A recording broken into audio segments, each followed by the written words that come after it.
मोदी जी के व्यवहार को ठीक से स्टडी कर लो, ईआई का सारा कंसेप्ट समझ में आ जाएगा।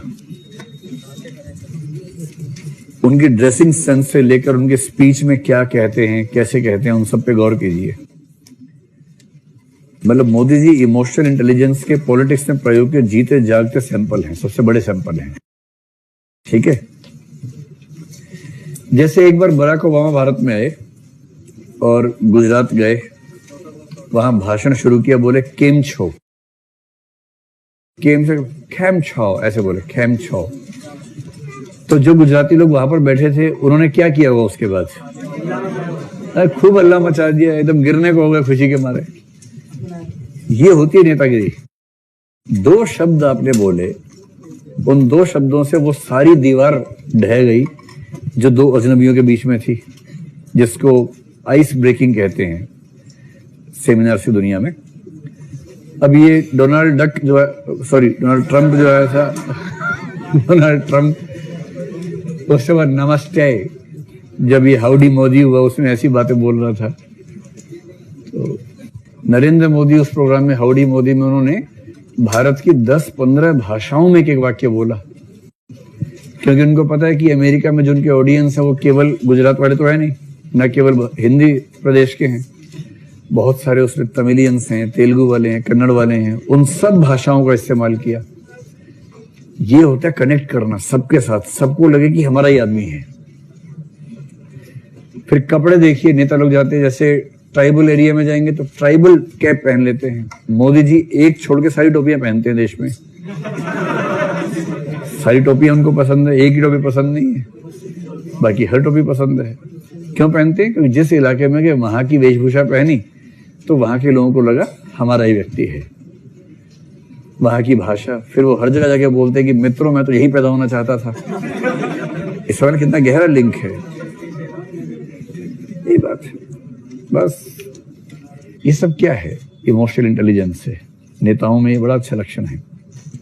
सोनिया गांधी के पति की हत्या हुई, सोनिया गांधी ने पति के हत्यारों की फांसी की सजा को माफ करने के लिए अपील कर दी।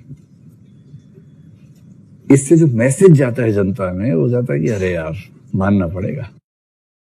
ये है इमोशनल इंटेलिजेंस। बीजू पटनायक, नवीन पटनायक के पापा थे,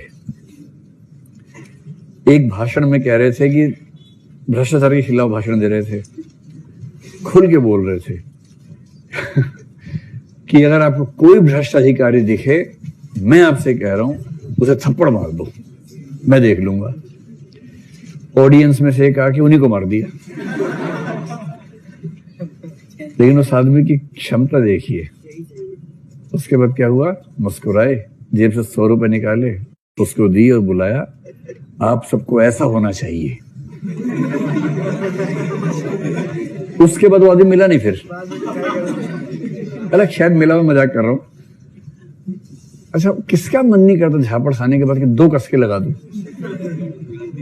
पर यह है इमोशनल मैनेजमेंट कि इस समय अगर मार दूंगा तो इलेक्शन गया, इस समय कैसे मैनेज करें कि इस बात को भी कन्वर्ट कर दूं वोट लेने में। ये तेवर होता है, मजाक छोड़ना है। और मोदी जी हैं। मोदी जी इस फाइन आर्ट के चरम पुरुष हैं। बाकी तो बच्चे हैं सब लोग, तो वो तो चरम पुरुष है मोदी जी इस चीज में। मतलब इमोशनल इंटेलिजेंस के मामले में महात्मा गांधी के बाद मुझे लगता है नरेंद्र मोदी ही हैं जिन्होंने समझा है कि मासेस को कैसे अपनी गिरफ्त में ले सकते हैं। मैं उनकी पॉलिटिक्स की तारीफ भी नहीं कर रहा हूं, बुराई भी नहीं कर रहा हूं, मैं सिर्फ ये तारीफ कर रहा हूं कि इमोशनल इंटेलिजेंस का इस्तेमाल कैसे पॉलिटिक्स में होता है। ये देखना हो तो महात्मा गांधी के बाद नंबर 2 पे यही दिखेंगे। नेहरू वेहरू तो उस स्कूल में कंपार्टमेंट में पास हुए हैं जिसके टॉपर नरेंद्र मोदी और जिसका सिलेबस बनाया था महात्मा गांधी ने। उनको अच्छे से पता था कि अखबार बहुत कम छपते हैं, छपते भी तो पढ़ेगा कौन? साक्षर नहीं है लोग, अखबार पढ़ नहीं पाते हैं। टीवी है नहीं, रेडियो नहीं के बराबर है, ना इंटरनेट है, कुछ नहीं है। देश को इकट्ठा करना है, कैसे करेंगे? दांडी यात्रा, पैदल चलेंगे 18-20 दिनों तक ताकि खबर फैलने का टाइम मिले पूरा। जैसे रथ यात्रा की, लोह पुरुष जिनका लोहा जंग खा गया बाद में, उन्होंने की थी ना। तो ये होता तरीका। इससे क्या होता है कि आप पूरे मासेस को एक कर लेते हैं। और ये महात्मा गांधी से बड़ा कौन सीखेगा। देश गरीब है, देश को ये एहसास करवाने की मैं तुम में से एक हूं, उन्होंने अपने शरीर पर ऊपरी हिस्से में कपड़े पहनना बंद कर दिया कि जब देश में लोग गरीब है तो मैं कैसे पहनूं। अब ये जो इमोशनल मैनेजमेंट है, ये कौन क्या खा के कोई करेगा। जो अपने कोट पे लिखवाता और नाम अपना लगातार, वो कैसे करेगा। ये मतलब व्यक्तिगत आलोचना ही नहीं, मैं हंसी मजाक के माध्यम से बताना चाह रहा हूं कि अलग अलग लोग कैसे पॉलिटिक्स में इमोशनल इंटेलिजेंस का इस्तेमाल करते हैं। आप केजरीवाल को देखिए, उसको पता है कि उसका वोट बैंक गरीब आदमी है। ऐसा नहीं है कि दिल्ली का मुख्यमंत्री ठीक कपड़े नहीं पहन सकता है, दिल्ली का सीएम इतना गरीब नहीं होता है। दिल्ली का बजट आज से 5 साल पहले 50,000 करोड़ का था, अब मेरे ख्याल से 80-90 हजार करोड़ के बीच में है एक साल का बजट। कितना? 87 है।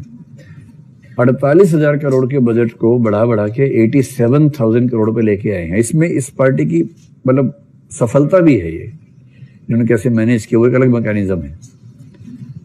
लेकिन 87,000 करोड़ के एनुअल बजट वाला मुख्यमंत्री ठीक से कपड़े ना खरीद पाए, ऐसा तो हो नहीं सकता है। आप देखेंगे कि पैंट बहुत ढीली पहनते हैं, अच्छी नहीं पहनते हैं, और कमीज कई बार एक साइड की बाहर निकली होती है। इसको कहते हैं केयरफुल केयरलेसनेस, बहुत सावधानी से ओढ़ी गई लापरवाही, ताकि जनता को लगे ये तो हमारे जैसा ही है। इसको तो ये भी नहीं पता कि कैसे अच्छे कपड़े पहनते हैं, तो हमारे जैसा है तो। और इसको अगर आप सोच रहे हैं कि बाई चांस हो जाता है, अरे इसके पीछे कितने दिमाग लगे होते हैं। उसके पीछे किसी बात की बाई तरफ से बाहर निकाल लो, हाँ पैंट थोड़ी फटी, अरे यार प्रेस की हुई है, मुचड़ उसको, अच्छा से मुचड़ दिया, पहनो उसको, हाँ अब ठीक लग रहा है। एक पोस्टर वाली फोटो खींची, हाँ ऐसे ही जाना है। तो ये होती है इमोशनल इंटेलिजेंस, समझ गए। खाली बुके लेके जाना नहीं होता है, और भी बहुत कुछ होता है।